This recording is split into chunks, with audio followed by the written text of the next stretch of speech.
All right, I'm going to forward the drift out of clay. This is inch and 3/16 thereabouts. I usually use inch for 2 inch and under hammers and top tools, but got a little bit bigger piece of clay. I do use inch up to inch and a quarter for reworking sledgehammers, but I'm going to start with 3 times the dimension that it is. I had a mark. What's the rubber mark is? What do I do with mine? Oh, good. Okay. Yeah. All right. So this is set at what, 3.5, and I got to cut the center, so I'll just put that right about there.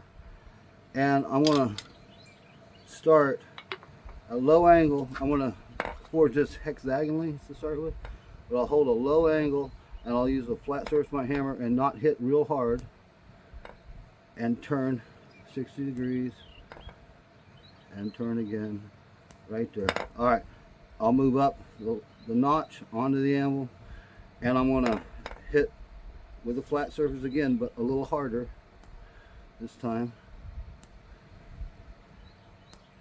Now I'll switch to my round surface. Oh, I missed my notch. There we go. All right. It's hard to see this clay. And I'll just keep moving up and hitting harder and harder. You know, this is clay, so I can't swing too hard. And it's going to start getting where when I'm holding a low angle, it's not going to be making the taper. It'll be more like a bar as I drag it onto the anvil. And I'm going to leave it like that because you don't want to go too far too fast. And I'll get up till I'm about, an inch away from the end, and because you're going to run out of heat. Okay, so actually it'd be more than an inch because this is longer. So now I'll come back, and you'll still have some heat, and you can blend a little bit right to here,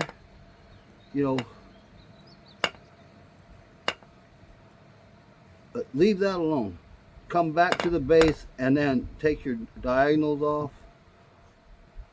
and you're with your flat surface and you're mostly on the anvil, and then do your hex roll and then roll onto the anvil, holding your angle down low, and the little bit of a lump that comes around, you take it up on the top side, and as it starts to get into the barry area, it's not tapered anymore, you need to stop, because then it'll start hitting back if you hit high over here. So basically get onto the anvil and just finish up this part of the taper.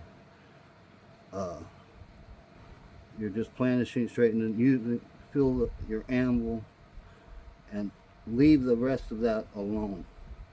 Okay, I'm going to call that good. It's not perfect, but get close enough. Yeah, the more perfect your taper is, the better it is too. So this is definitely needs to come down more. This needs to come down more. So I'll take and heat this back up, and I'm going to focus on working this area. Now I'll start where it starts getting higher. Right here. I'll go ahead and leave this, but I'm going to work this area, and I want to get it down. I usually either go to 3/8 or 1/2, depending on the drifts, the size, whatever, and if I'm wanting to do smaller tools with it or not. I'll go ahead and go to 3/8 on this to make a more versatile drift for all the tools, normal tools. I've done many tools too, but I'll use a smaller size. But I'm going to focus, I'll start here, and I'm going to up the angle so it's more aggressive, and I want to get down the far side down to that 3/8 as quick as possible. So yeah, take a good heat, and then put that lump on the anvil. I use a round surface of my hammer, and I'm going to hit, throw my hammer pretty good and break it down, pull it on the anvil, and you see that is not anywhere near a taper where I'm working. It's still kind of a bar, but yeah, you hold it up and you keep bringing this down until you get close to your goal, which is going to be 3/8 on this. And then the last bit you do on the anvil and make that hexagon. Let's see, a little bit more of a hit right there. Oh, this clay has gotten real soft. So I'm about 3/8 hexagon, and you see this area right here is it's higher than right in here, but that's about what you're going to get on your second heat. You can do more, and I have, but I wouldn't be too concerned about it. So what I'm going to do is heat it back up, and this time, next time, I'll go on the near side and I'll work this away, and I'm going to blend this transition, this area here that we say that was finished in here, and this is not finished or nothing, but it's down to your dimension. So I'm going to put it on the near side, you get a good heat, and I'll start, since it's smaller, with the flat surface of my hammer, and I'll make, drop a notch. I'm going to have to get this wet so it's not so sticky. I could get it cold again too, and that might be the better option, but I'm not going to take the time for that. And anyway, I'll keep moving in. As the notch gets bigger, go ahead and switch to your round surface, and you'll think about extending your taper, half on, half off.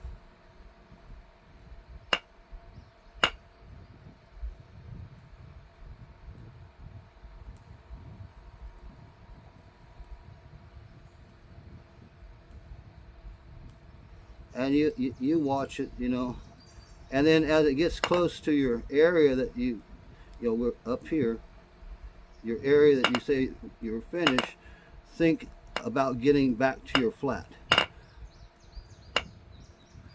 and get on the anvil right here. Okay, so I can still see it's a little high there. Now I can go either place. If you go to the far side, make sure you hold it low. The near side keeps you safer. I don't know if you can see or what needs to be done, but it's still a barry area right through here. It's the taper there, and of course it's the taper here. So that needs to be blended, and you do not want to gouge into it. So I caution you going over here. If you do go over here, let me get it wet again. If you do go over here, make sure you hold your anvil, your angle, and put a little bit of the high there, but don't hit half on, half off, and not with your round die. Use your flat die where it stops on what's here.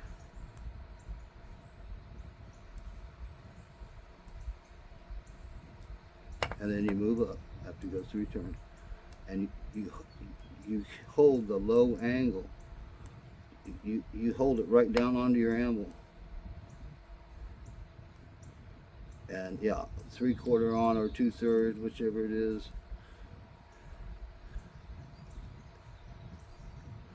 Okay, and I wouldn't keep going there, because you see it's tapered in that direction more than it's here, and this is still kind of barry. So I'd come over to here. I go back all the way to here. You see where that change is? So flat, flat, flat, flat, flat, flat, flat, flat. Starts getting bigger than it should be, or bigger would require more work. The material's bigger. The notches aren't necessarily that much bigger, but the material is. And then as they get smaller notches, switch to your flat again.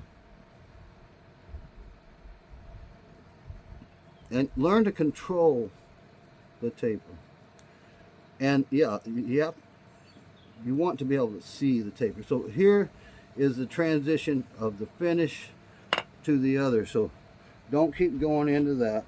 What I'm going to do now is, before it's to final also, because you can see it still has a different taper here, and here's the transition. But before it gets to the final thing, think about making it round. So again, I can go either side, the near or the far. I do suggest the near as you get closer and closer, because it's not as apt to gouge on you as the far side will, especially if you hold it up. So holding it straight here, and let me get wet again.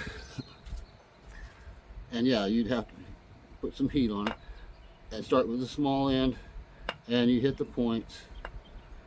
Once you do that, then you go round and around. Once you do that, now you just start feeding on and create the unicorn horn spiral that comes onto the anvil, and you take it off on the top side as it comes around.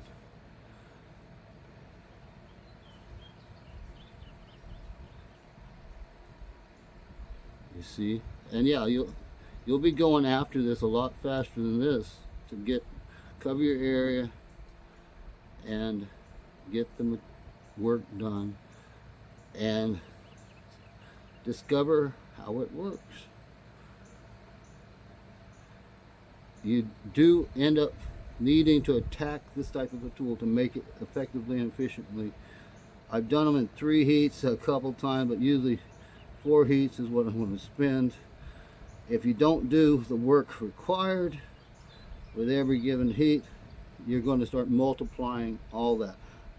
Now I'm on the anvil here because here is my transition right there. All right, and I can see it's not perfect right through there.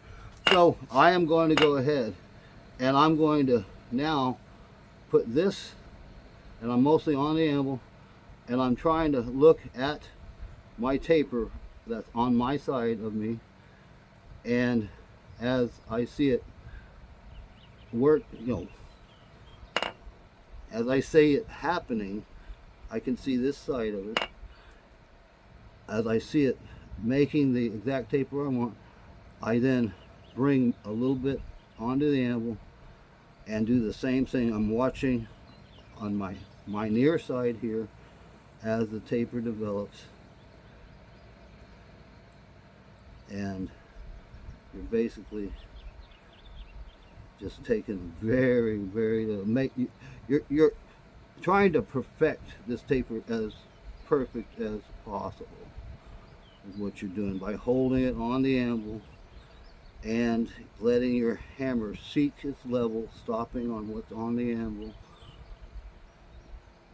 And yeah, you don't want a flat hammer, you want a crowned hammer. I was using a plastic hammer or a while ago, but it had too much flat. It's definitely not what you want for doing these tapers. So I can see, and you're basically just taking these highs and feeling your piece. So I've got to be very cautious.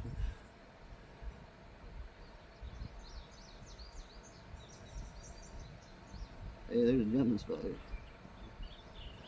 Okay, so I'm going to go ahead and get it wet.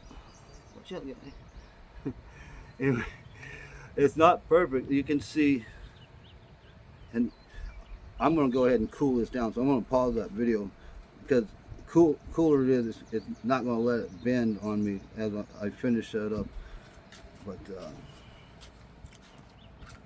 I'll pause it here and I'll cool it down. Okay, it cooled down a bit. It's not totally cool, but uh, you can see, or I can see, where it needs it. Definitely needs it more in here and right through here, the transition. And you could, if you got a good striker and stuff and knows what you're doing, you can use a big set or a flatter, and you can, it'll stop on your material. I've also made power hammer dies that does all this a lot slicker and quicker. But anyway, when you're doing it by hand, you want to see your areas. I can start all the way back here, and yeah, use your flat die, and the near side of your anvil is going to work best. And so I'll try not to gouge into my clay. So I'm going to put it right where, and I'm going to go ahead and make it round, or and then start feeding it onto the anvil.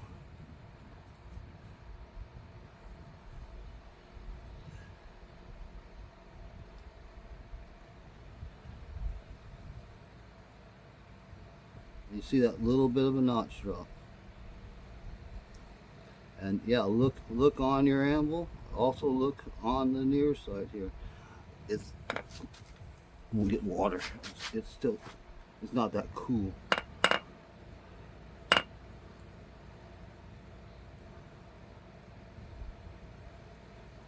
And you're just doing a unicorn horn, forming it, taking it off on the top side.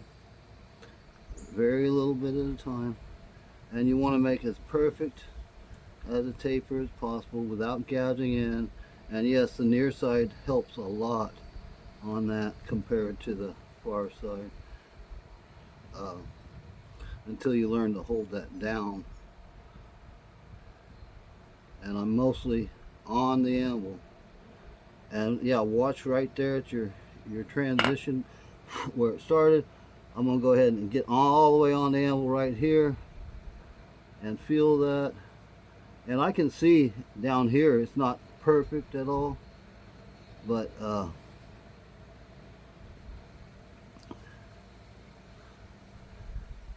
oops, gouged into the back part of my hammer just a hair. You don't want to do that.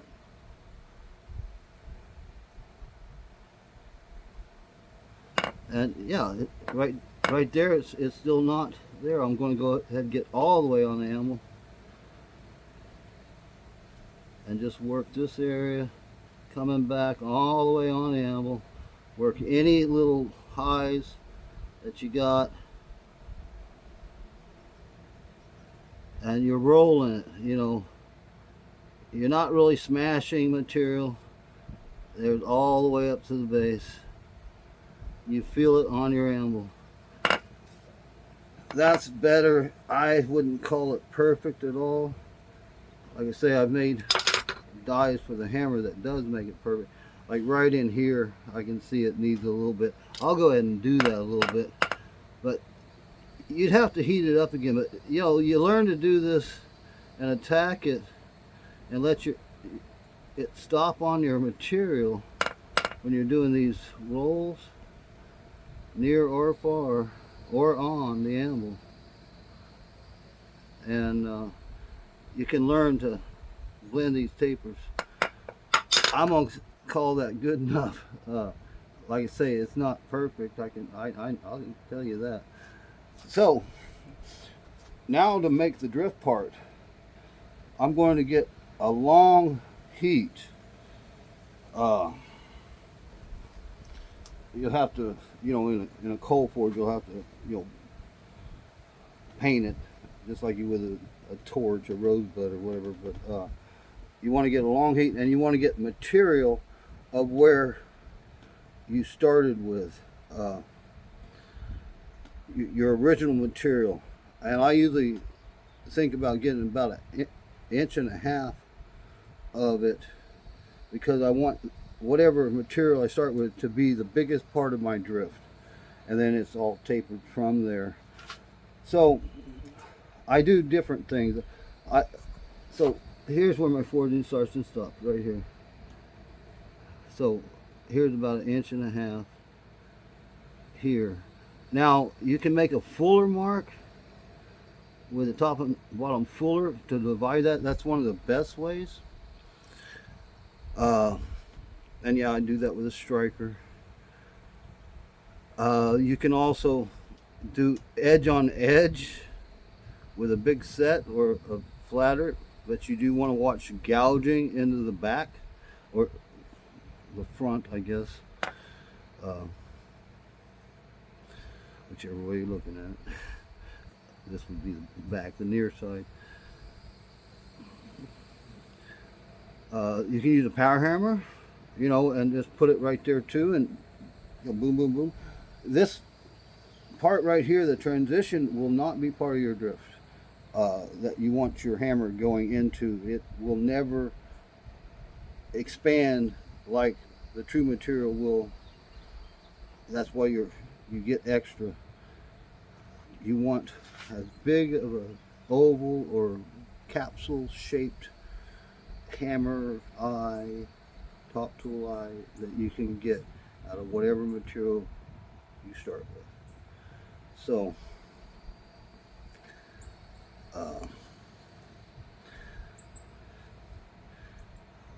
I don't have a striker here. This is getting a little bendy. I'll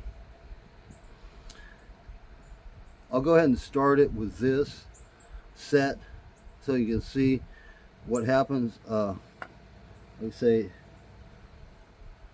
here's where my forging starts and stops. That's about 1.5 inches. There's 2.5 inch wide anvil here. So I'm going to back it up just here, right there. Okay. And I'll put edge on edge. It's a rounded edge right here, rounded edge on the bottom. And I'll have my striker hit. Boom. Don't hit too much where you make a gouge here. And I'm going to move on up. So boom, boom, boom, boom, boom, overlapping blows, and then half on, half off at the very end. You know, you want it to get narrower at the very end. So turn it over, and let me see if I can see where my, it's hard to see. Oh, it's right up here, right here. Here it is. There's the edge right there. So you have them hit a little harder this time too, because it won't gouge as easily in because it's been lowered over there. So yeah, boom. And the same thing. I'm going to go ahead and switch to my hand hammer because I can, you know, that's too flat of a hammer. And I'm going to, you know, move up.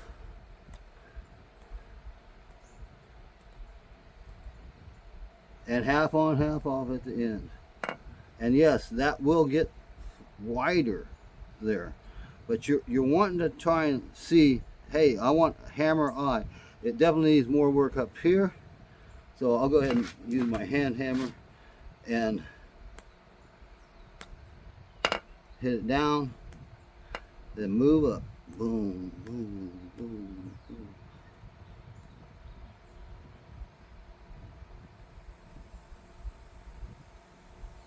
Half on, half off. And that changes the angle of your taper, by the way. So I probably ought to get this gold again. Or what I'll do is I'm gonna go ahead and place it here and use this flat or set and just pinch it one final deal.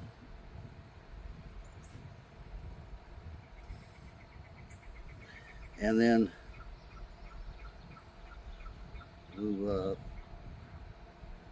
move,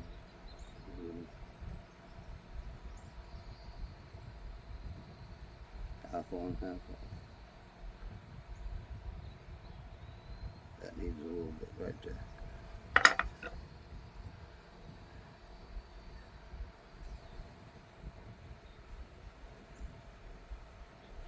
it could use a little bit right through here.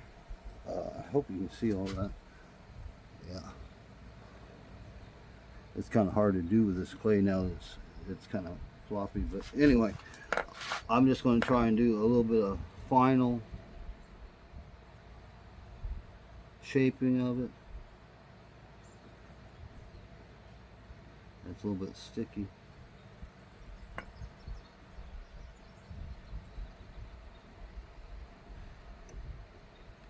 You can't see the clay as easy as you can the steel, because what I'm looking for too is the lines here of where it transitions from curved to very flat.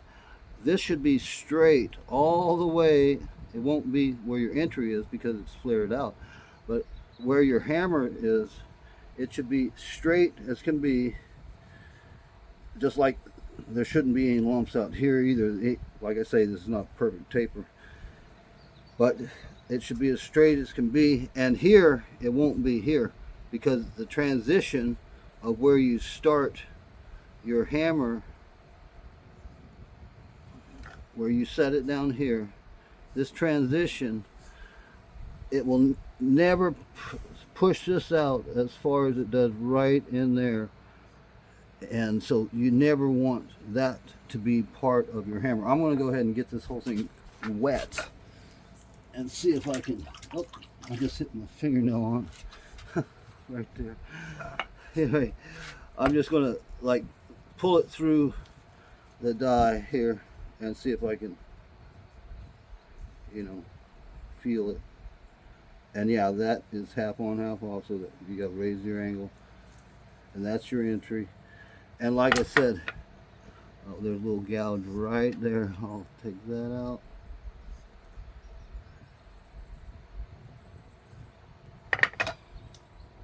Yeah, that's not bad. It needs to be cooled off so you can see it. But yeah, your lines here should be straight. That's my fingernail gouge. Straight all the way down to here until you get to there, of course, and up here. But that's your drift from here to here. And it's a gradual taper. You don't want the drifts that I've been seeing people make that are way too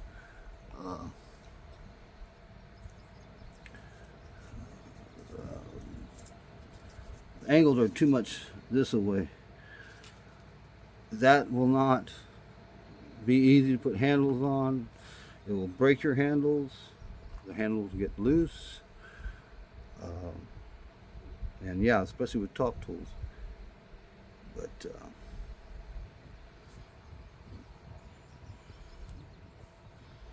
yeah, y'all ought to have me out and go through some of this stuff now that people are starting to do it a lot more than they used to. But and yeah, the end here, I'd put usually a hex taper, boom.